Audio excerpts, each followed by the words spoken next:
Jelas? Bu. Jelas nggak? Jelas ya? Jelas, Bu. Jelas, Bu.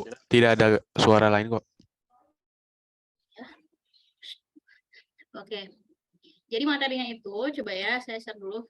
Materinya saya ambil dari buku yang ada, yang sudah saya bagikan sebelumnya. Ini merupakan buku Budwi. Dan ini merupakan materi yang awal ya, materi dasar, tidak terlalu susah. Ini juga sudah Anda ketahui di sekolah menengah dulu. Coba perhatikan ya, materi ini ada 6 bagian. Yang pertama tentang pengertian himpunan dan notasi himpunan. Ingat-ingat ya, berarti ini nanti untuk kelompok 1 nih. Kemudian, yang kedua adalah cara menyatakan himpunan. Jadi masih gampang-gampang ya, nggak terlalu susah. Ulang-ulang pelajaran SMA. Kemudian, yang ketiga itu adalah yang C nih, macam-macam himpunan untuk kelompok 3. Nah, terus untuk kelompok berikutnya adalah kelompok 4, himpunan bagian atau subset. Dan kelompok 5 itu tentang himpunan dari himpunan dan himpunan kuasa. Kemudian kelompok 6, relasi antar himpunan.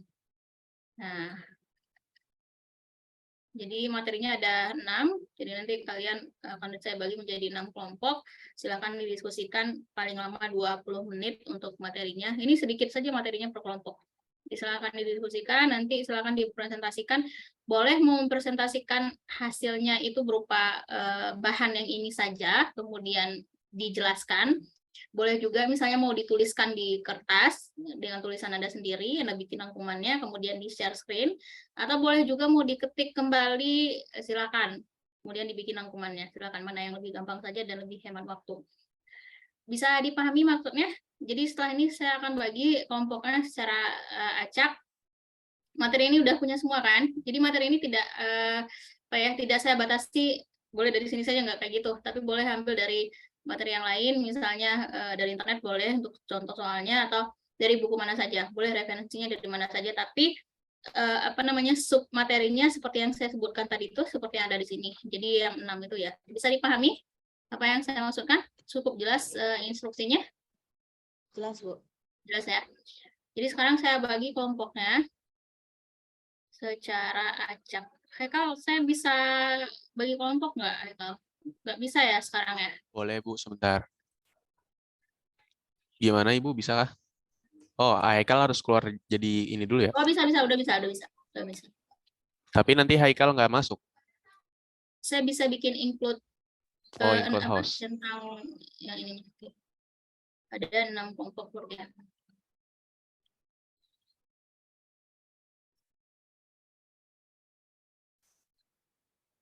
Oh iya, Bu, izin info tambahan.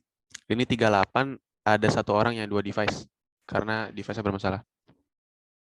Jadi total udah masuk semua 39. Oh, maksudnya di satu device ada 2 orang.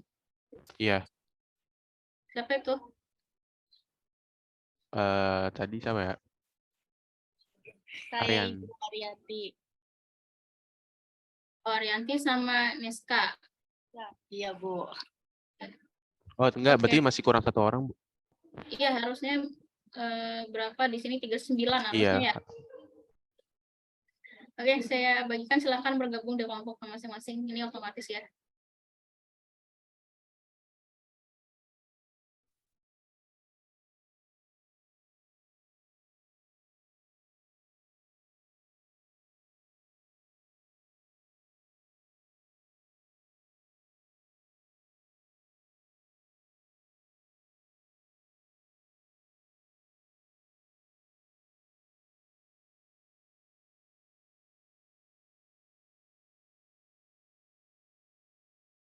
Ibu saya belum masuk ya? Padahal saya sudah mengecualikan host loh. Astagfirullah. Saya pikir hostnya cuma saya. Berarti Haikal juga hostnya ya? Iya, Haikal host. Bisa gantikan ke saya saja nggak hostnya? Oh gitu, oke. Lu masuk mana? Berarti ini recordnya mati sebentar ya, Bu? Iya. karena otomatis mati juga kalau Oke, break. oke.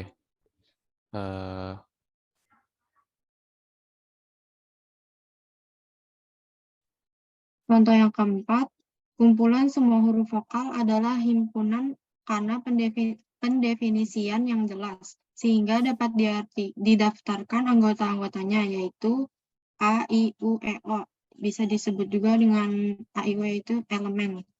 Yang contoh kelima, kumpulan bilangan prima yang kurang dari 10 merupakan himpunan yang memiliki anggota 2, 3, 5, dan 7. Contoh yang keenam, kumpulan semua bilangan asli merupakan suatu himpunan. Himpunan-himpunan bilangan yang cukup dikenal seperti bilangan kompleks, real, bulat, dan sebagainya menggunakan notasi yang khusus sebagai berikut. Yang pertama ada bilangan asli dinotasikan dengan huruf N. Bilangan asli itu contohnya 1, 2, 3, dan seterusnya. Lalu ada bilangan bulat. Bilangan bulat itu dinotasikan dengan Z, misalnya -2, -1, 0, 1, 2, dan seterusnya.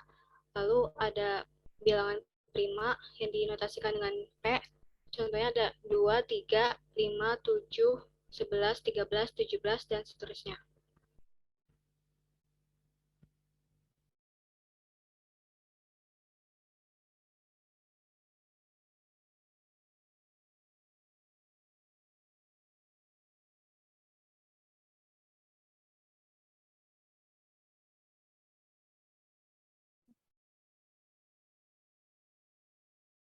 Oke, kenapa tidak ada suaranya? Selanjutnya Dahlia. Baik, Bu. Untuk selanjutnya yang special set. Itu masih berlanjut sama pembahasan yang sebelumnya. Yang pertama itu P. P itu denoting the set of all primes. Artinya anggota bilangan prima. Ini contohnya mulai dari 2, 2, 3, 5, 7, 11, 13, 17, dan seterusnya. Kemudian N, denoting the set of all natural numbers. N itu berarti bilangan asli. Mulainya dari 1, 2, 3, dan seterusnya hingga. Kemudian Z. Z itu bilangan bulat, denoting the set of all integers. Z di sini contohnya bilangan bulat itu kan termasuk dari negatif, 0, dan positif. Berarti bisa kita ambil contoh dari negatif tak hingga. Kemudian di sini -2, -1, 0, 1, 2, dan tak hingga seterusnya. Kemudian Q. Q itu bilangan rasional, denoting the set of all rational numbers. Q di sini notasinya itu pecahan. Jadi A per B, di mana A dan B-nya itu adalah elemen dari Z. Kemudian syaratnya B itu tidak boleh sama dengan 0. Lalu R. R itu bilangan real, denoting the set of all real numbers. This set includes all rational numbers together with all irrational numbers. That is, numbers which cannot be written as fraction, such as contohnya itu P, I, N akar 2. Jadi bilangan real itu termasuk rasional dan irasional. Dan yang terakhir yang C, yaitu bilangan kompleks, denoting the set of all complex numbers. C, di sini bilangan kompleks itu notasinya A plus B I kecil, di mana A dan B-nya itu bilangan elemen bilangan real.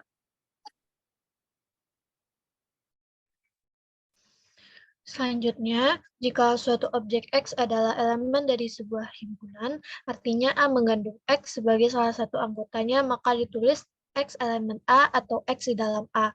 Sebaliknya, jika suatu objek X bukanlah anggota sebuah himpunan A, artinya A tidak mengandung X sebagai salah satu dari elemennya, maka ditulis X bukan elemen A. Sementara itu, banyaknya elemen dari suatu himpunan A disebut kardinalitas dari himpunan A, yang dinotasikan sebagai NA atau mutlak A. Oke, untuk selanjutnya contohnya ya. Di sini ada contoh V2. Diketahui himpunan bilangan asli n. Jadi kan notasi bilangannya itu kan n ya, yang bilangan asli. Maka dapat dituliskan bahwa bilangan positif 57 merupakan merupakan elemen dari n yang ditulis 57 elemen n. Sementara negatif 93 itu kan bukan bilangan asli ya. Negatif itu kan maksudnya untuk bilangan bilangan bulat. Jadi ditulisnya itu minus 93 bukan elemen dari n. Nah, contoh yang kedua itu ada himpunan A, di mana X itu kurang dari 10, dan X itu bilangan ganjil. Jadi bilangan ganjil yang kurang dari 10, itu kan ada 1, 3, 5, 7, dan 9. Jadi sehingga tuh dapat dinyatakan anggota himpunan N itu ada 5 anggota gitu. Karena ada 1, 3, 5, 7, dan 9, itu sebenarnya ada 5. Dan yang ketiga itu himpunan B, yaitu bilangan asli yang kurang dari 0. Bilangan asli itu kan dari 1 ya, jadi sampai tak hingga. Jadi kan bilangan asli ini, jadi himpunan B ini tidak mempunyai anggota gitu. Itu saja yang bisa saya jelaskan. Tauri? Ya, mungkin itu saja. Sekian presentasi dari kelompok 1, kurang lebihnya mohon maaf. Wassalamualaikum warahmatullahi wabarakatuh. Jadi untuk penjelasan kelompok 1 ini baru permulaan ya. Jadi tentang bagaimana cara melambangkan himpunan, yaitu dilambangkan dengan huruf besar atau huruf kapital, kemudian anggota-anggotanya dilambangkan dengan huruf kecil. Kemudian tadi juga dijelaskan bagaimana yang dijelaskan oleh Angga tadi, himpunan bagian ya. Misalnya di sini 57 elemen dari N. Karena bilangan asli ya, N ini berarti dari 1 sampai hingga, maka 57 adalah elemen dari N. Dari 93 bukan, karena merupakan bilangan bulat negatif. Nah, kemudian kardinalitas itu adalah jumlah anggota himpunannya. Jadi dilambangkan dengan NA. Nah, contohnya di sini, misalnya B itu adalah himpunan bilangan asli yang kurang dari 0. Bilangan asli itu kan 1 sampai seterusnya kan. Nah, kalau di sini adalah himpunan B, himpunan bilangan asli yang kurang dari 0, berarti kan tidak ada. Jadi jumlah anggotanya adalah 0. Kemudian mengenai masalah himpunan bilangan, tadi kan ada himpunan bilangan kompleks, kemudian rasional, irasional, real, terus apa lagi? Bilangan asli, bilangan apa lagi tadi itu? Nah, asli, bulat, rasional, real, kompleks. Jadi yang paling tinggi itu, yang paling besar itu ada kompleks, himpunan yang paling besarnya. Jadi di bawah kompleks itu kan terbagi 2 nih. Jadi imajiner sama real. Karena bilangan kompleks itu terbentuk atas bilangan imajiner dan bilangan real. Bilangan kompleks itu bentuknya ini, A ditambah BI. Jadi A-nya itu yang realnya, BI-nya adalah yang imajinernya. Nah, itu bentuk umum bilangan kompleks. Di bawah bilangan kompleks tadi, kan ada real, ada imajiner. Di bawah real itu ada bilangan rasional sama irasional. Kalau rasionalnya itu adalah yang bisa dibentuk menjadi bentuk A per B, dengan syaratnya B tidak sama dengan 0, atau P per Q dengan syarat Q-nya tidak sama dengan 0. Nah, kemudian kalau irasionalnya, bilangan yang tidak bisa kita jadikan dalam bentuk A per B atau P per Q. Jadi contohnya tadi yang akar, kemudian yang eksponen, kemudian apa lagi tadi tuh dicontohkan di slide yang ini, yang bahasa Inggris. Akar pi ya, pi juga, kemudian eksponen juga, dan ada 3 contohnya di situ. Nah, kalau bilangan yang ini tidak bisa dijadikan dalam bentuk P per Q. Nah, itu disebut dengan bilangan irasional. Kemudian di bawah bilangan, balik lagi ke yang tadi, di bawah bilangan rasional itu ada namanya bilangan bulat, kemudian ada yang namanya bilangan, di bawah bilangan rasional itu ada bilangan, ya benar, ada bilangan bulat, kemudian ada bilangan asli. Nah, bilangan bulat itu kan ada yang negatif, ada yang positif. Terus bilangan asli itu juga merupakan bagian dari bilangan bulat ya. Di bawahnya bilangan bulat ada bilangan asli, karena yang di sebelah kanannya, bagian sebelah kanannya dari 1 sampai tak hingga, itu merupakan yang aslinya gitu kan. Kemudian ada yang namanya bilangan cacah. Kalau cacah dari 0 sampai tak hingga. Nah, gitu. Kalau bulat kan ada bulat negatif, ada 0 sama positif. Nah, gitu himpunan-himpunan bilangan. Jadi yang paling besar tadi kompleks sampai ke bawah ada bilangan asli. Nah, gitu kira-kira untuk yang ini ada pertanyaan untuk materi yang pertama? Nggak ada masalah ya untuk yang ini? Tidak ada, Bu. Untuk yang kedua, cara menyatakan himpunan. Silakan kelompok 2. Kelompok 2 disampaikan oleh siapa? Oleh Aisyah, Neta, Rizka Gaisa, Diki, sama saya sendiri, Bu. Ya, silakan. Izin share screen ya, Bu. Ya.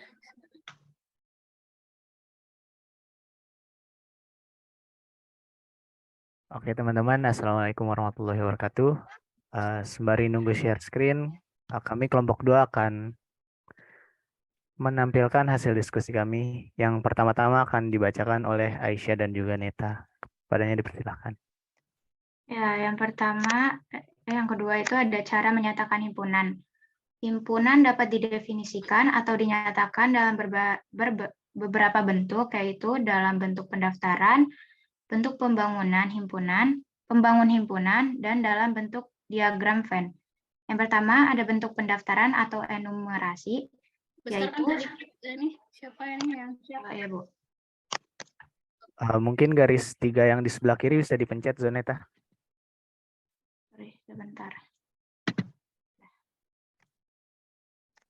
Sudah?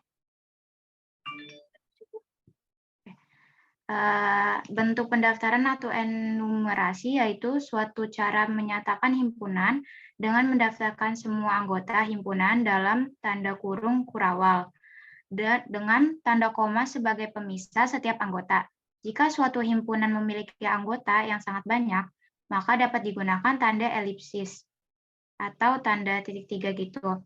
Tanda elipsis juga digunakan untuk himpunan yang banyak anggotanya tak hingga. Misal, himpunan bilangan asli dapat dinyatakan dalam bentuk enumerasi dengan cara A, 1, 2, 3, 4, dan seterusnya. Dalam mendaftarkan anggota himpunan, setiap elemen yang sama hanya ditulis 1 kali dan tidak perlu adanya pengulangan. Misal P itu himpunan yang anggota-anggotanya adalah huruf pembentuk kata Indonesia. Nah, maka himpunan P itu nggak ditulis semua huruf Indonesia itu, jadi I-nya kan double. Nah, I-nya cukup 1 kali aja ditulisnya. Jadi I, N, D, O, E, S, A. Terus contoh lainnya ada misalnya B ini himpunan nama-nama Presiden Republik Indonesia. Nah, terus kita masukin anggota-anggota nama Presiden itu ke dalam kurung kurawal. Nah, itu tuh dipisahinnya sama tanda koma. Kayak himpunan B sama dengan kurung kurawal Soekarno, Soeharto, Habibie, dan seterusnya. Terus jika A adalah himpunan alfabet, maka dalam bentuk enumerasi dinyatakan dengan cara A sama dengan A, B, C, titik-titik tadi elipsis, Y, Z. Itu dibacanya A, B, C, dan seterusnya sampai Y, Z. Nah, terus jika I adalah himpunan bilangan bulat, maka dalam bentuk enumerasi dinyatakan dengan cara I sama dengan elipsis, itu berarti sebelum min 2 tuh ada banyak kan, yang bilangan negatif-negatif, terus negatif 2, negatif 1, 0, 1, 2, dan seterusnya. Ya, selanjutnya yang kedua ada bentuk himpunan, bentuk pembangun himpunan atau set builder form. Kalau yang tadi kan elemen-elemennya didaftarin satu persatu. Kalau bentuk yang kedua ini tidak didaftarin satu persatu gitu. Kan yaitu suatu cara menyatakan himpunan tidak dengan mendaftar, melainkan dengan mendeskripsikan sifat-sifat yang harus dipenuhi oleh setiap elemen himpunan tersebut. Nah, pada penulisannya atau pendefinisiannya tuh contohnya dia dikasih tanda vertikal yang dibaca di mana, atau dalam bahasa Inggris dibacanya such that. Contohnya, jika O adalah himpunan semua bilangan ganjil, maka gunakan suatu huruf alfabet, biasanya itu kan X, untuk merepresentasikan sembarang anggota himpunan dan dinyatakan dalam bentuk pembangun membangun himpunan sebagai O. Sebagai nih himpunan O sama dengan X, di mana X adalah bilangan ganjil. Gitu. Terus satu lagi contohnya, contoh yang kedua, jika P adalah himpunan penyelesaian dari persamaan X kuadrat tambah 5X tambah 6 sama dengan 0, adalah X anggota himpunan bilangan real, maka P dapat dinyatakan dalam bentuk P adalah himpunan dari bilangan X, di mana X kuadrat tambah 5X tambah 6 sama dengan 0, dengan X bilangan real. Gitu.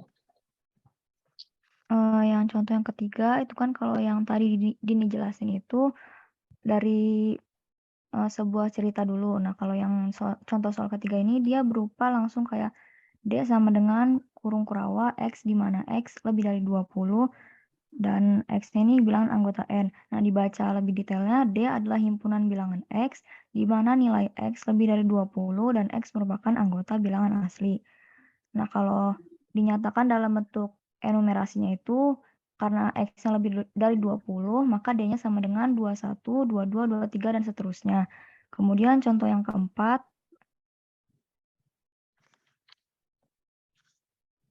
himpunan bilangan rasional Q dapat dinyatakan dalam bentuk Q sama dengan dapat dibaca Q adalah himpunan bilangan X, di mana X sama dengan A per B, dengan A dan B adalah bilangan bulat dan nilai B-nya tidak sama dengan 0.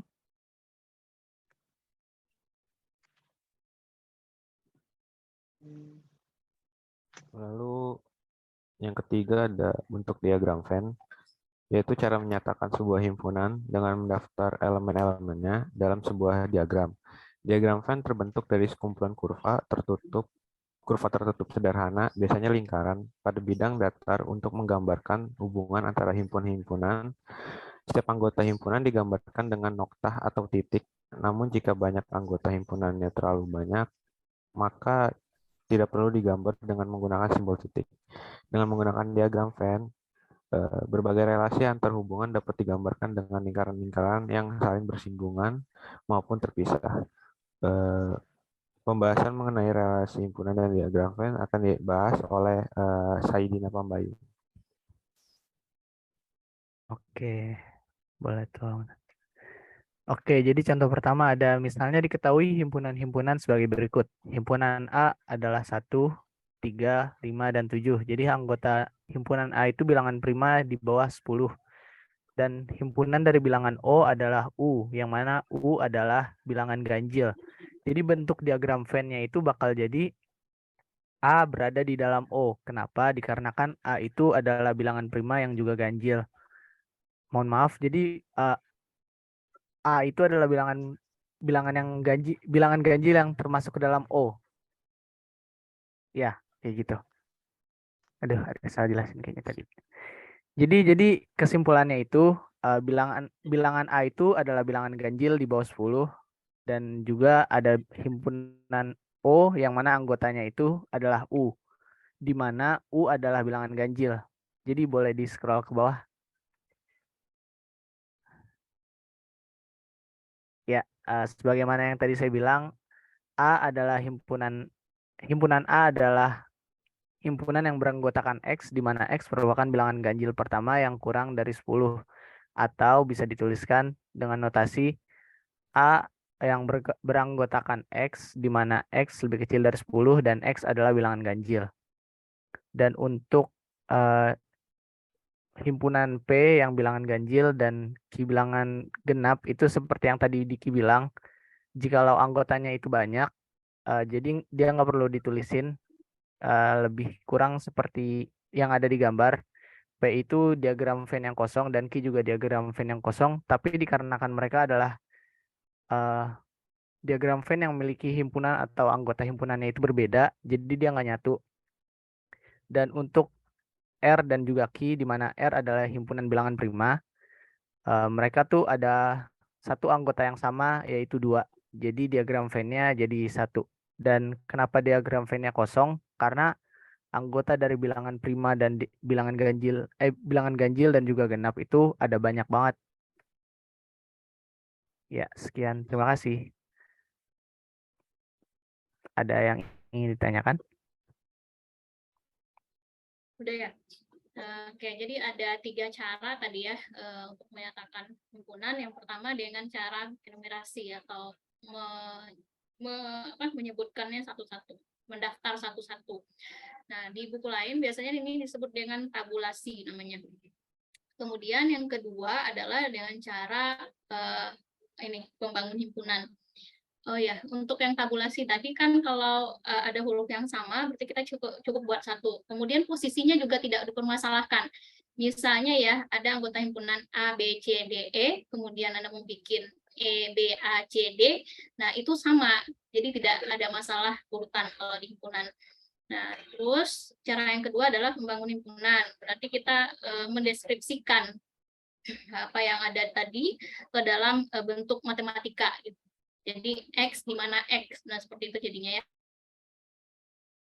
Kemudian yang ketiga itu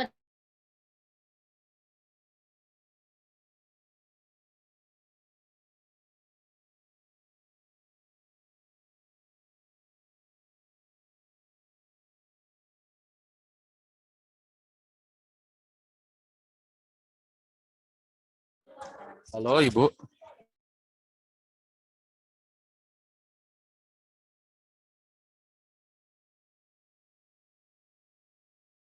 cara yang kedua ini, berarti kita cukup menuliskan A sama dengan, memang dituliskan saja, himpunan bilangan asli kurang dari 6. Nah, itulah cara yang menyatakan sifat atau karakteristik yang dimiliki oleh anggotanya. Jadi cukup dituliskan saja, misalnya seperti yang saya sebutkan tadi, bisa dipahami tidak? Misalnya A itu merupakan bilangan asli kurang dari 6. Jadi tinggal tulis saja, A sama dengan himpunan bilangan asli kurang dari 6. Nah, kayak gitu. Jadi tidak perlu ditulis seperti bentuk yang nomor 2, kemudian tidak perlu dicacah, dan tidak perlu juga dibuat dalam bentuk diagram Venn. Disebutkan sifatnya. Gitu. Bisa dipahami? Saya ada pertanyaan untuk yang ini? Saya pikir tidak ada. Lanjut, kelompok 3, macam-macam himpunan.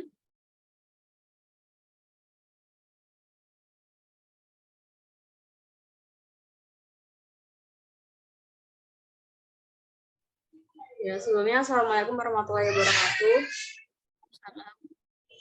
Lanjut untuk materi 3 yaitu ada macam-macam himpunan.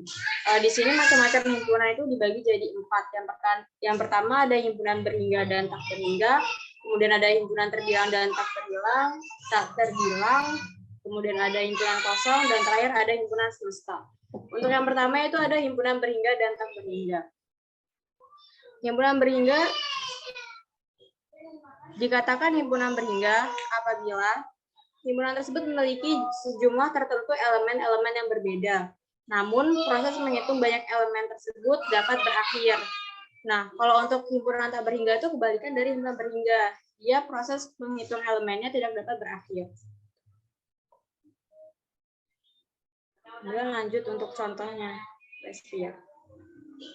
Untuk contohnya, yang pertama ada jika M adalah himpunan nama-nama hari dalam seminggu, maka M adalah himpunan berhingga dengan banyak anggota 7, N anggota M sama dengan 7. Kan hari itu kan ada 7 totalnya ya, jadinya itu ada 7. Nah, itu termasuk di himpunan berhingga. Selanjutnya ada S sama dengan kurung kurawal, S di mana S anggota kurang dari 10 lebih besar dari 0, S elemen bilangan asli. Merupakan himpunan berhingga karena banyak anggotanya berhingga, yaitu S sama dengan 1 sampai 9. Di mana N anggota S sama dengan 9. Untuk yang ketiga, jika N sama dengan 1, 2, 3, 4, titik-titik atau elipsis, maka N adalah himpunan tak berhingga. Karena kan itu dia masih bisa berlanjut sampai seterusnya kan. Terus untuk yang keempat, himpunan bilangan cacah kelipatan 10 merupakan suatu himpunan tak berhingga. Itu karena bilangan cacah itu kan berarti dia dari 0 sampai seterusnya kan. Nah, berarti kan kelipatan 10 itu kan termasuk. Berarti dia tak berhingga. Terus untuk yang terakhir, Z sama dengan A kurung kurawal, Z di mana Z kurang dari 0. Z elemen bilangan real. Nah, ini juga termasuk ke himpunan tak berhingga. Selanjutnya Zahra. Yang kedua, himpunan denumerable atau himpunan terbilang. Maaf, yang kedua. Zahra. Oh iya, maaf. Selanjutnya yaitu himpunan denumerable atau himpunan terbilang dan himpunan non-denumerable atau himpunan tak terbilang. Himpunan denumerable adalah himpunan yang ekuivalen dengan himpunan bilangan asli atau notasi N, yaitu jika anggotanya memiliki korespondensi satu-satu dengan bilangan asli. Sedangkan himpunan non-denumerable adalah himpunan yang tidak tercacah atau disebut juga himpunan tak terbilang. Sebagai contoh, himpunan non-denumerable adalah himpunan bilangan real. Contohnya yaitu yang pertama, himpunan A 1, 2, 3, 4 merupakan himpunan denumerable. Kan ini himpunan A itu anggotanya merupakan himpunan bilangan bulat ya. Jadi masih bisa terbilang. Untuk contoh yang kedua, himpunan bilangan bulat Z itu juga termasuk denumerable. Dan yang terakhir adalah himpunan bilangan real atau notasi R, termasuk himpunan, aturan di sini himpunan non-denumerable. Kenapa? Karena anggotanya tidak dapat dibilang atau dihitung. Karena bilangan real kan itu ada rasional dan irasional. Rasional itu kan biasanya pecahan, sedangkan irasional itu suka dilambangin aja kan pakai pi atau enggak E. Jadi itu tidak dapat dibilang atau dihitung. Dalam hal ini, himpunan non-denumerable tidak dapat dinyatakan dalam bentuk enumerasi atau mendaftarkan anggota-anggotanya. Sementara setiap himpunan denumerable dapat dinyatakan dalam bentuk enumerasi. Yang ketiga ada himpunan kosong. Himpunan kosong atau null set adalah himpunan yang tidak mempunyai elemen atau nilai kardinalitasnya 0 dan dinyatakan dengan lambang himpunan kosong atau null. Contohnya itu P sama dengan bilangan prima antara 7 dan 10, merupakan himpunan yang tidak memiliki anggota sehingga dapat ditulis P sama dengan himpunan kosong atau P sama dengan 0. Karena kan bilangan antara 7 dan 10 itu kan 8, 9 itu bukan bilangan prima. Jadi dia nggak punya anggota. Terus contoh yang kedua, A sama dengan himpunan bilangan ganjil yang habis dibagi 2 merupakan himpunan yang tidak mempunyai anggota sehingga dapat ditulis A sama dengan 0 atau 0. Karena bilangan ganjil itu kan tidak habis dibagi 2, jadi tidak memiliki anggota. Terus contoh yang ketiga, W sama dengan himpunan 0, bukan merupakan contoh himpunan kosong, karena himpunan W memiliki satu anggota, yaitu bilangan 0. Dengan kata lain, N anggota W sama dengan 1. Contoh yang keempat, B sama dengan himpunan dari bilangan B, di mana B lebih kecil dari 0, B merupakan bilangan asli, merupakan himpunan yang tidak memiliki anggota karena tidak ada bilangan asli yang kurang dari 0. Selanjutnya yang keempat ada himpunan semesta atau universal. Himpunan semesta atau semesta dari uraian, universe of discourse, adalah himpunan yang memuat semua himpunan yang dibicarakan. Himpunan semesta sangat penting untuk membatasi pembicaraan agar tidak terjadi salah tafsir. Himpunan semesta dapat merupakan himpunan berhingga, dapat pula himpunan tak berhingga, dan dinyatakan dengan lambang U universal atau S semesta. Dalam diagram Venn, himpunan semesta digambarkan dalam bentuk persegi panjang dengan simbol S di pojok kiri atas, seperti gambar berikut. Dengan S adalah lingkungan dari himpunan yang sering diciptakan. Nah, himpunan-himpunan yang menjadi objek pembicaraan digambarkan dengan bentuk lingkaran dalam diagram Venn dan terletak di dalam himpunan semesta.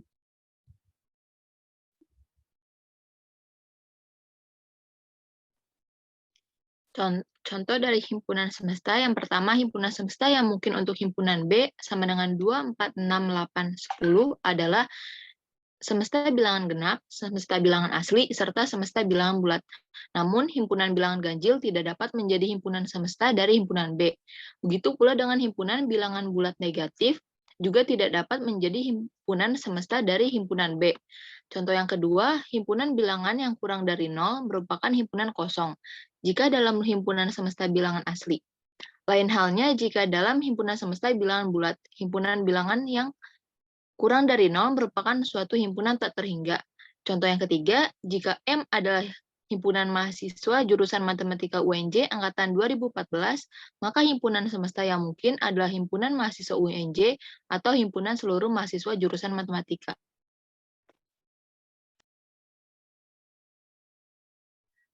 Baik, apakah ada yang ingin ditanyakan?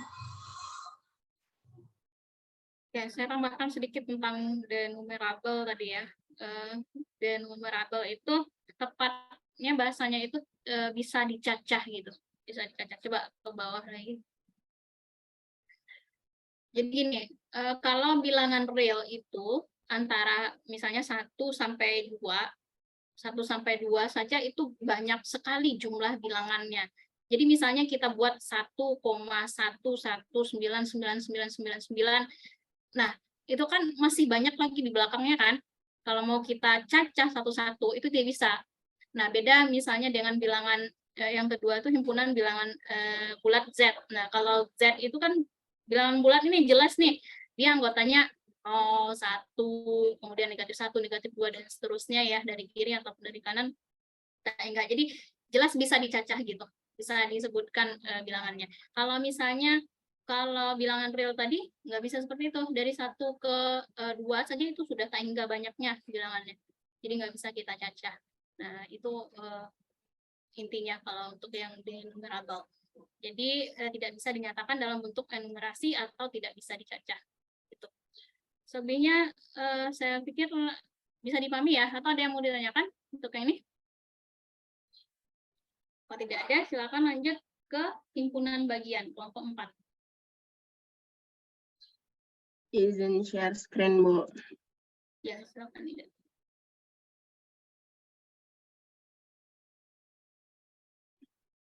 Bismillah. Kami dari kelompok 4, ada Anida, Rida, Siska, Arif, Reina, dan Nabila akan mempresentasikan tentang himpunan bagian atau subset. Definisi himpunan bagian itu, suatu himpunan A dikatakan sebagai himpunan bagian dari B, jika dan hanya jika setiap elemen A adalah elemen B. Nih, jadi contohnya yang ini. Di sini himpunannya itu ada 13, 15, dan 17. Terus B di sini ada anggota himpunan itu ada 13, 14, 15, 16, 17. Nah, berarti di sini himpunan A ini merupakan himpunan bagian dari B. Maka A dan himpunan B, karena di anggota A itu di sini itu merupakan anggota himpunan juga dari himpunan B gitu. Lanjut.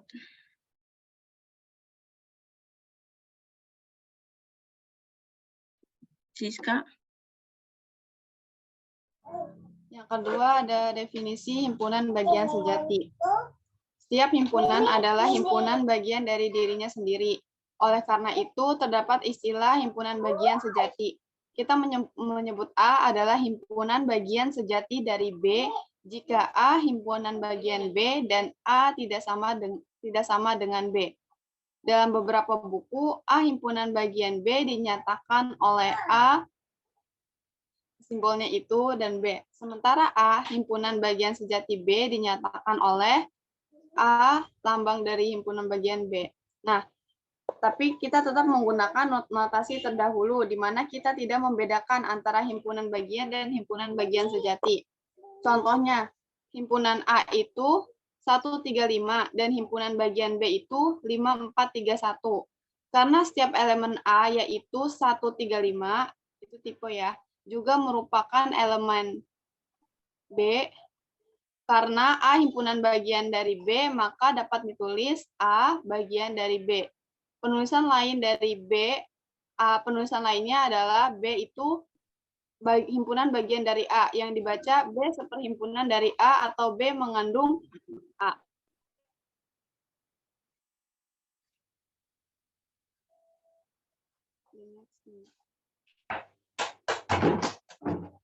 Contoh yang kedua itu, jika P itu 1345 dan B itu 5431, maka P bukan himpunan bagian sejati dari B. Karena himpunan P sama dengan himpunan B. Namun P merupakan himpunan bagian dari B. Nah, himpunan C itu, contoh yang ketiga, himpunan C adalah X di mana X adalah bilangan prima, bukan himpunan bagian dari D. Yang di mana D itu sama dengan X, di mana X adalah bilangan ganjil. Karena ada anggota himpunan C yang bukan anggota D. Dengan demikian, jika C bukan himpunan bagian dari D, ditulis C itu bukan lambangnya seperti itu, D, maka ada sekurang-kurangnya satu elemen C yang bukan elemen D. Atau C bukan termasuk himpunan bagian dari D jika dan hanya jika beberapa anggota X, X anggota C, dan X bukan elemen dari D.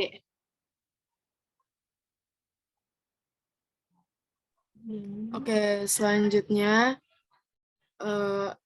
relasi dari himpunan bagian ini tuh bisa dinyatakan dalam bentuk diagram. Ada diagram Venn sama diagram garis. Saya menjelaskan yang diagram Venn. Jadi contohnya jika himpunan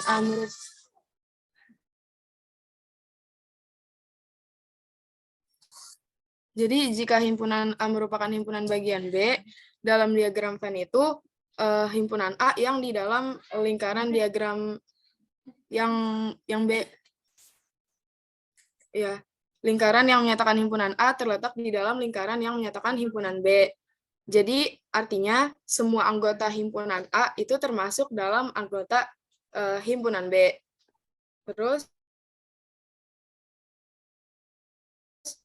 diagram Venn juga dapat digunakan untuk menunjukkan relasi antar himpunan bilangan real, rasional, bulat, dan asli. Ya, seperti yang kita tahu, bilangan asli itu kan terdiri dari 1, 2, 3, 4, dan seterusnya. Terus bilangan bulat itu kan ada bilangan bulat positif, negatif, dan termasuk bilangan nol juga. Terus kalau bilangan rasional itu biasanya kan dinyatakan dalam bentuk pecahan biasa atau campuran, di mana pembilang dan penyebutnya ini tuh harus bilangan bulat, nggak boleh dengan penyebut tidak sama dengan 0. Terus bilangan real itu semua bilangan rasional dan tidak rasional, termasuk angka negatif dan angka 0. Anida yang pick yang tadi. Nah, jadi rasional dan nggak rasional tuh masuk ke dalam bilangan real kan?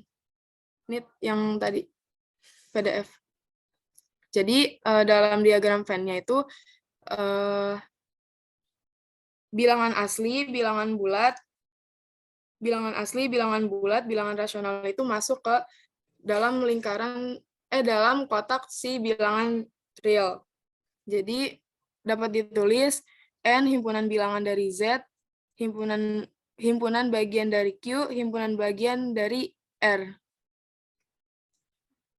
Oke, sekarang relasi himpunan bagian dapat pula dinyatakan dalam bentuk diagram garis, line diagram, yaitu suatu cara menyatakan hubungan antar himpunan dengan menggunakan garis sebagai penghubung. Jika terdapat relasi A himpunan bagian dari B, maka posisi himpunan B diletakkan di atas himpunan A dengan garis sebagai penghubungnya. Berikut adalah contoh penggunaan diagram garis. Contohnya, 1, buatlah diagram garis untuk himpunan-himpunan X adalah A, B, C, dan Y sama dengan A. Dalam hal ini, semua anggota himpunan Y merupakan anggota himpunan X. Sehingga dengan diagram garis, posisi himpunan X diletakkan di atas himpunannya dengan garis sebagai penghubungnya. Atau mungkin kalau mau lebih gampangnya, jadi kan ini Y menjadi X. Nah, kalau yang di ujungnya ini berarti yang jadi atas, jadi di atas. Oke, lanjut yang kedua. Diagram yang serupa pula untuk himpunan A 1, 3, 5, 7, 9 dan U di mana U adalah bilangan ganjil dengan posisi O di atas A. Lanjut.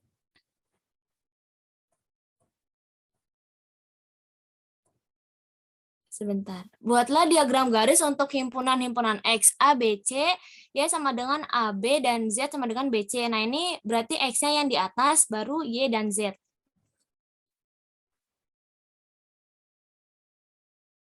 Selanjutnya, Siska. Selanjutnya teorema. Jika A adalah himpunan bagian B dan B adalah himpunan bagian C, maka A adalah himpunan bagian C. Yaitu jika A subset B dan B subset C, maka A subset C. Pembuktiannya, jika A adalah himpunan bagian B, maka dengan menggunakan definisi A subset B, jika semua X, di mana X merupakan anggota bagian himpunan A, maka X anggota bagian B. Artinya setiap anggota pada himpunan A merupakan anggota himpunan B. Dengan demikian, kita perlu mengambil sembarang anggota dalam himpunan A sebut saja X. Sehingga jika X merupakan anggota himpunan A, maka X anggota himpunan B. Karena B adalah himpunan bagian C, maka dengan definisi yang sama dapat dikatakan bahwa jika X merupakan anggota himpunan B, maka X anggota himpunan C. Dengan demikian, untuk sembarang X merupakan anggota himpunan bagian A, maka X anggota bagian C. Oleh karena itu, dapat dikatakan bahwa setiap anggota himpunan A juga merupakan anggota himpunan C.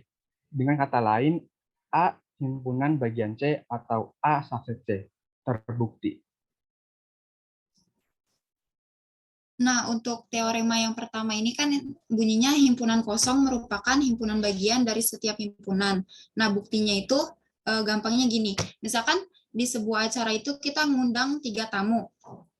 Nah, terus misalkan kita buat himpunan A itu menyatakan himpunan semua kemungkinan tamu yang datang pada acara tersebut. Berarti kan yang menjadi yang menjadi himpunan bagian itu yang pertama bisa ketiganya hadir, yang kedua juga bisa cuma 2 yang hadir, yang ketiga cuma 1 yang hadir, dan paling terakhir itu bisa jadi nggak ada yang hadir sama sekali.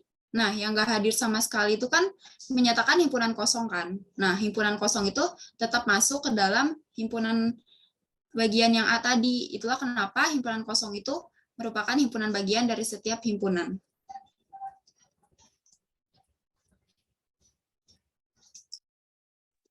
Mungkin sekian. Ada yang mau tambahkan, Bu Ani? Yang ini tadi coba himpunan bagian sejati, betul ya? Nah ini. Nah kalau di buku ini kan sepakat bahwa yang digunakan itu adalah himpunan bagian saja, yang di bawah itu A, himpunan bagian dari B, tidak pakai sama dengan di bawahnya ya. Nah kalau misalnya Anda ketemu di buku lain yang ada pakai himpunan bagian, kemudian ada tanda sama dengan di bawahnya, nah itu berarti ada kemungkinan anggota yang A ini sama dengan anggota B. Misalnya ya, anggota himpunan A itu 1, 2, 3, 4, 5. Nah, anggota B itu 2, 3, 4, 5, 1 misalnya. Nah, jadi A itu adalah himpunan bagian dari B. Jadi A sama dengan B. Jadi yang kita pakai itu adalah lambang yang di atasnya ini, yang ada tanda sama dengannya. Nah, itu. Jadi pada buku yang lain cuma dipakai adalah lambang yang di bawahnya saja yang tanpa sama dengan. Itu. Karena itu juga melambangkan himpunan bagian kalau yang di bawah itu. Nah, kalau semuanya sama berarti kan bisa juga dikatakan bahwa A merupakan himpunan bagian dari B kan. Semua anggotanya sama dengan semua anggota B. Makanya di buku ini tidak digunakan yang ada tanda sama dengannya gitu. Bisa dipahami tidak maksud saya? Kalau ketemu di buku lain, maknanya yang ada tanda sama dengannya itu ya ada kemungkinan anggotanya itu sama A dan B itu gitu. Maksudnya. Oke ya, bisa dilanjutkan, silakan kelompok 5. Izin bertanya Bu, sebentar. Oh iya, silakan. Saya masih agak bingung di pas ini. Himpunan kosong merupakan subhimpunan dari semua setiap himpunan. seperti yang dijelaskan oleh siapa tadi contohnya ilustrasinya tuh? Ada siapa tadi yang jelasin ilustrasinya? Reina Bu. Berarti kan ada 3 orang yang hadir pada suatu acara gitu ya. Kalau misalnya ketiga-tiganya datang, berarti kan tiga-tiganya merupakan anggota dari himpunan tersebut. Kalau 2 yang datang, berarti 2 anggota himpunan yang datang. Nah, kemudian kalau 1, berarti kan 1 anggota himpunannya. Kalau tidak ada yang tidak datang itu juga merupakan anggota himpunan gitu maksudnya. Tidak ada yang datang nih. Nah, berarti gini, misalnya tentukan, kalau pada bilangan itu misalkan tentukan subhimpunan, nanti ada contohnya tuh. Ada contohnya nggak di sini kalau di kelompok ini? Himpunan kosong. Nggak ada, Bu. Dan ini. Di bawah tadi. Di bawah lagi. Nah, ini. Yang terakhir. Ini. Nih. Nah, ini himpunan A-nya kan A, B, C tuh. Berarti yang merupakan anggota himpunannya adalah himpunan kosong, kemudian A, B, C, AB, AC, kemudian BC, ABC. Nah, jadi anggota himpunannya itu adalah 2 pangkat jumlah anggota himpunannya berapa tadi? A itu anggotanya berapa? A, B, C. 3 kan? Berarti 2 pangkat 3 gitu. Jadi ada 8 anggota himpunan. Jadi disebut dengan himpunan kuasa itu. Jadi mendaftarkan semua anggota himpunan yang ada di situ, termasuk himpunan kosongnya. Nah, ini ada kurung kurawal, setelah kurung kurawal itu Haikal, ada 2 kurung kurawalnya. Nah, itu himpunan kosong tuh. Ilustrasinya seperti yang disebutkan oleh si Rena tadi. Jadi yang tidak datang itu juga merupakan himpunan bagian dari himpunan tersebut. Itu. Bisa ya? Baik, terima kasih, Bu. Ada pertanyaan lain? Kalau mau lanjut, silakan. Kelompok 5.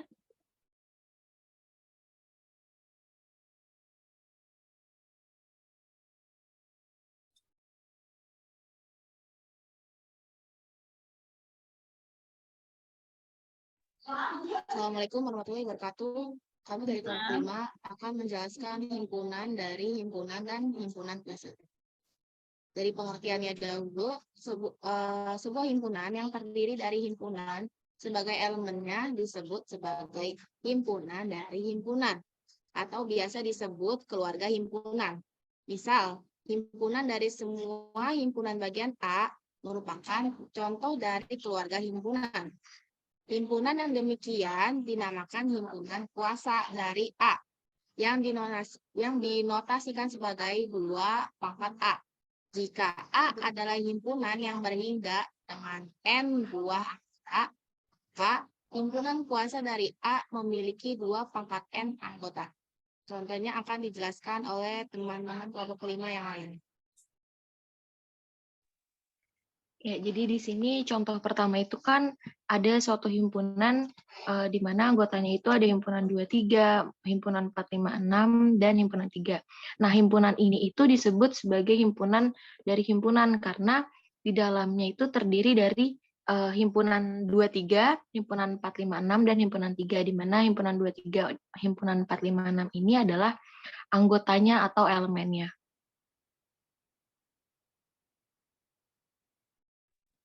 Selanjutnya, contoh yang kedua yaitu jika diketahui himpunan P beranggotakan 1, himpunan 4, 0, himpunan 5, 7, maka P bukan merupakan keluarga himpunan. Karena ada anggota himpunan P yang bukan himpunan yaitu 1 dan 0. Jadi di sini ada yang bukan anggota himpunan yaitu 1 sama 0 karena dia tuh nggak ada kurung kurawalnya. Ya, selanjutnya contoh ketiga itu himpunan bagian dari A itu A sama dengan A, B, dan A, B, C. Adalah yang pertama itu memiliki 1 anggota. 0 anggota disebut himpunan kosong. Yang kedua itu dia memiliki 1 anggota, itu ada himpunan A, B, dan C itu. Terus yang selanjutnya dia memiliki 2 anggota. A, B, AC, BC. Terus yang ketiga, dia memiliki 3 anggota, itu A, B, C.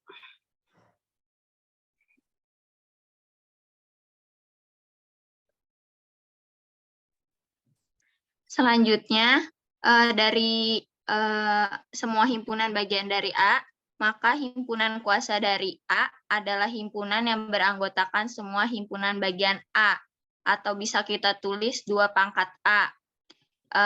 Dari tadi yang sudah dijabarkan Dwi dari himpunan bagian, itu kita masukin di dalam himpunan kuasa, yaitu dengan banyak anggotanya 8.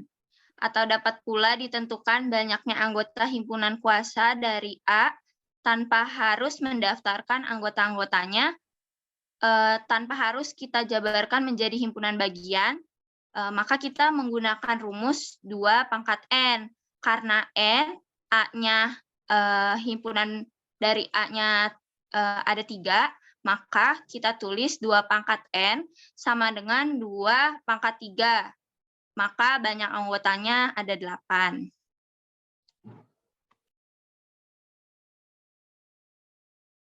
Oke, ada yang mau ditanyakan untuk ini?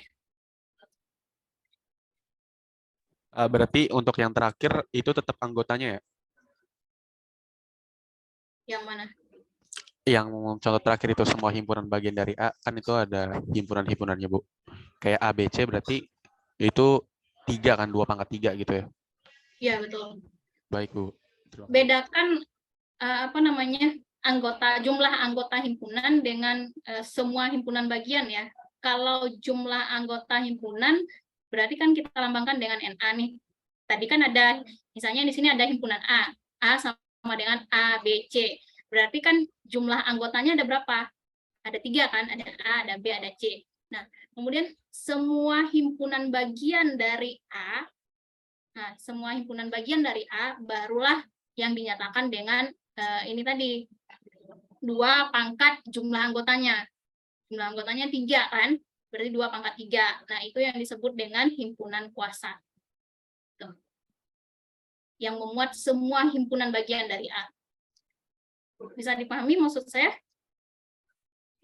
Bisa, Bu. Ibu, Jumlah anggotanya. mohon maaf, dari kelompok kita masih ada contoh soal lagi, Bu. Oh, masih ada. Silakan. Ya, sebentar.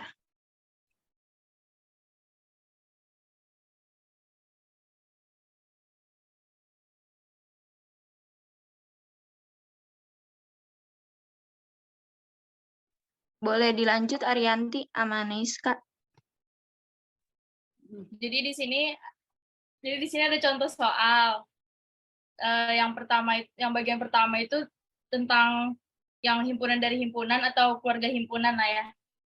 Terus yang nomor 1 yang R itu menurut ini nanya nih. Menurut teman-teman semua itu termasuk keluarga himpunan apa bukan? Yang bisa jawab dikasih hadiah sama Yanti. Bohong. Iya. Iya, betul. Soalnya kenapa coba, Hani? Karena dia apa sih namanya? Himpunan dari himpunan. Gitu. Iya, benar. Iya, betul. Betul banget nih, Hanifah. Karena anggotanya memuat himpunan-himpunan. Ya, jadi pertanyaannya dijadikan jawaban. Udah lanjut. Oke, lanjut. Terus yang nomor 2 itu termasuk keluarga himpunan apa bukan? Bukan. Kenapa? Karena anggotanya tidak terdiri dari himpunan. Betul banget, Haika. Ya, betul. Terus yang nomor 3? Bukan. Kenapa? Karena 4 bukan merupakan keluarga himpunan. Iya benar. Iya benar. Betul. Lanjut aja ini sama. Udah nomor 4 itu keluarga himpunan lah ya. Nah, selanjutnya ada contoh soal untuk yang himpunan kuasa. Sebelumnya himpunan kuasa itu kan artinya semua himpunan, semua himpunan bagian dari suatu himpunan. Jadi di nomor 1 ini ada sebuah himpunan A dengan anggota 3, yaitu 7, 8, dan 9. Maka kalau dijabarin himpunan bagiannya itu, dia terdiri dari ada yang 0 anggota atau himpunan kosong, yang kedua ada 1 anggota, yaitu himpunan 7, himpunan 8, dan himpunan 9. Yang ketiga ada himpunan dengan 2 anggota, yaitu 7,8 dan himpunan 8,9 dan himpunan 7,9. Yang terakhir ada himpunan dengan 3 anggota, yaitu himpunan 7, 8, 9. Nah, kalau untuk anggotanya yang masih sedikit kan masih mungkin untuk dijabarin nih. Tapi kalau untuk anggotanya udah mulai banyak, kayak 4 atau 5 itu kan bakal capek ya dijabarinnya. Jadi bisa pakai rumus yang 2 pangkat N tadi, di mana N-nya itu adalah banyak anggota dari himpunan tersebut. Kayak contoh di nomor 2, himpunan B itu kan terdiri dari 4 anggota himpunan. Jadi banyak anggota himpunan kuasa B itu sama dengan 2 pangkat 4 atau sama dengan 16. Kalau mau dijabarin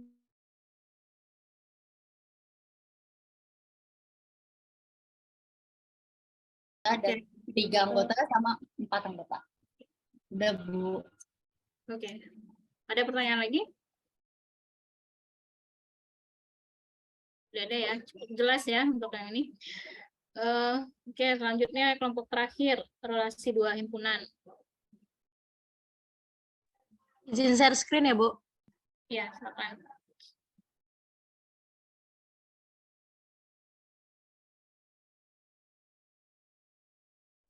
Apakah sudah terlihat? Sudah ada.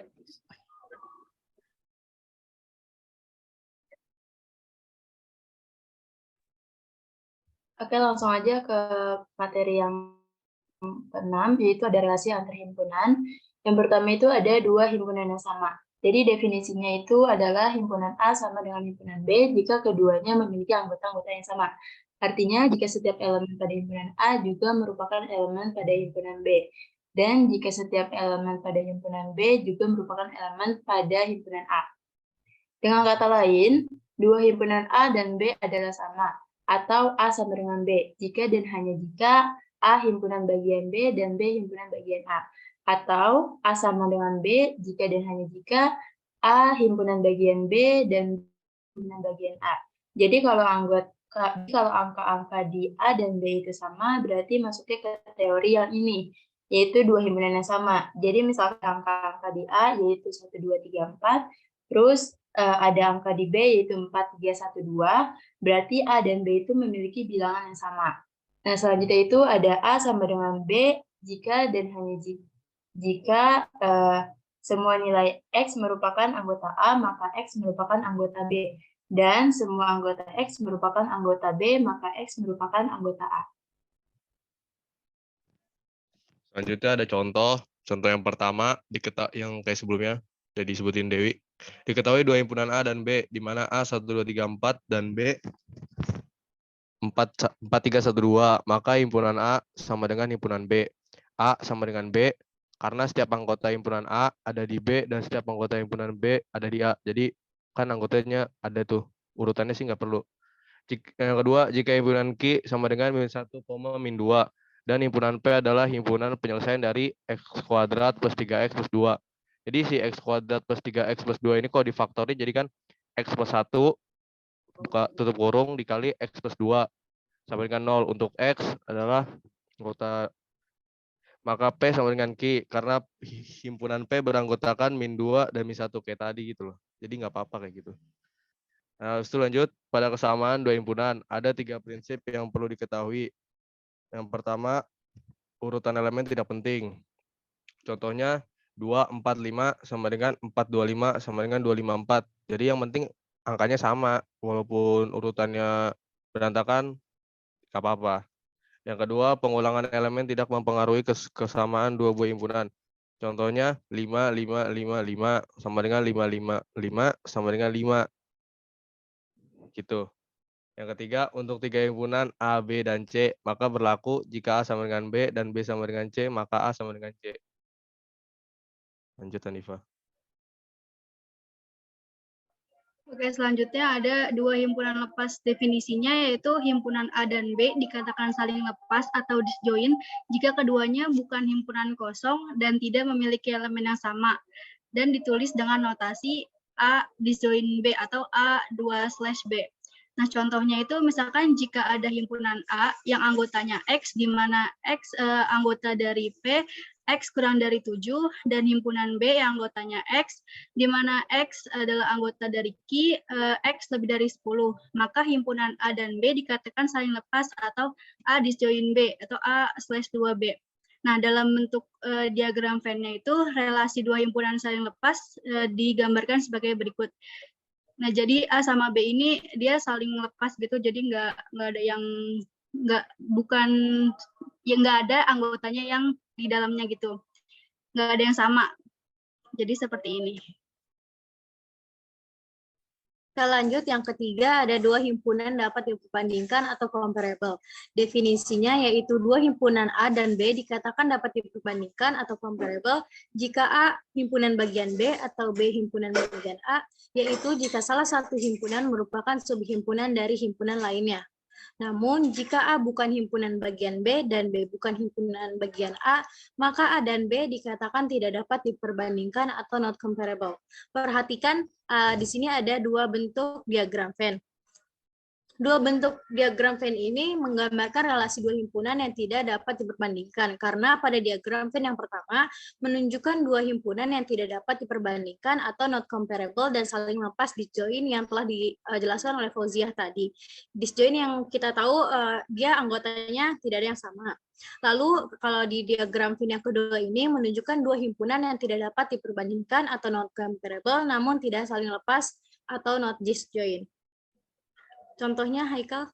Oke, di sini bisa dilihat pertama, jika misalnya jika A sama dengan himpunan kosong dan B sama dengan himpunan bilangan real, maka himpunan A dan B dapat diperbandingkan karena A itu himpunan bagian dari B. Nah, tadi kan A itu himpunan kosong itu kan berarti himpunan bagian dari semua himpunan. Nah, maka di sini syaratnya udah benar, A himpunan bagian dari B, maka bisa diperbandingkan. Nah, kita punya contoh kedua nih, diketahui himpunan 1, 2, 3, dan 3, 4, 2. Nah, kedua himpunan itu nggak bisa diperbandingkan. Karena kenapa? Karena himpunan 1, 2, 3 itu tidak sama dengan himpunan bagian 3, 4, 2. Dan begitupun sebaliknya. Himpunan 3, 4, 2 tidak sama himpunannya dengan himpunan 1, 2, 3. Yang keempat itu ada dua himpunan berpotongan. Jadi definisinya itu dua himpunan A dan B dikatakan berpotongan jika dan hanya jika ada anggota A yang menjadi anggota B.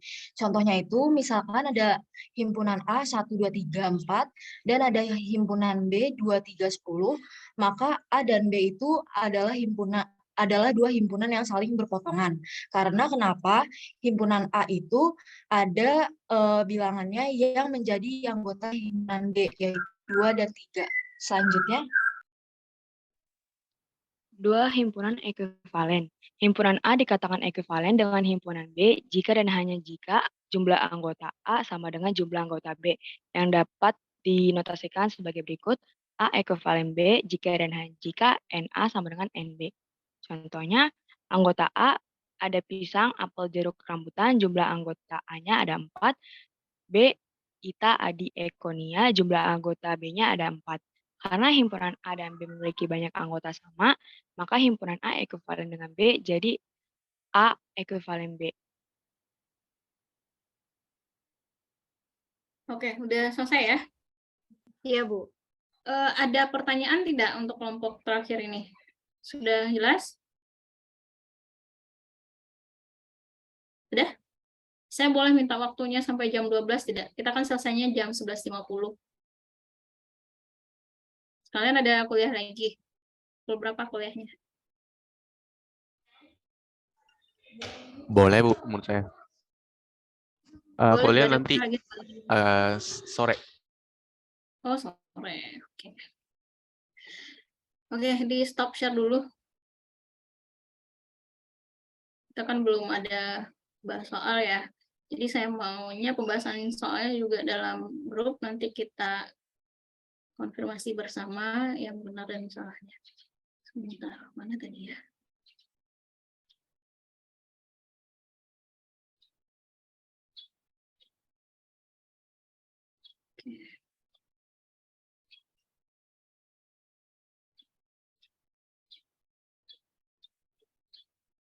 Coba buka bukunya Bu Dwi.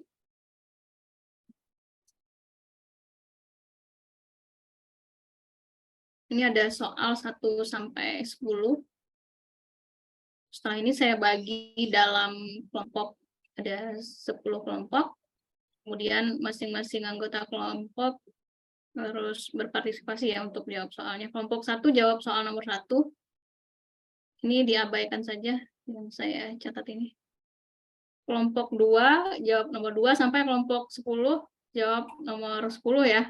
Jadi masing-masing kelompok dapat 1 soal nanti. Bisa dipahami ininya, aturannya? Bisa, Bu. Bisa, Bu. Oke, saya bagi sekarang ya.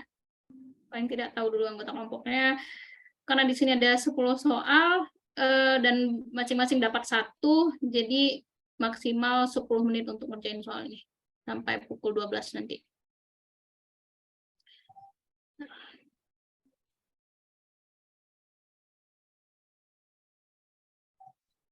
Bentar, saya break. Ini lagi Haikal, jadikan saya host aja.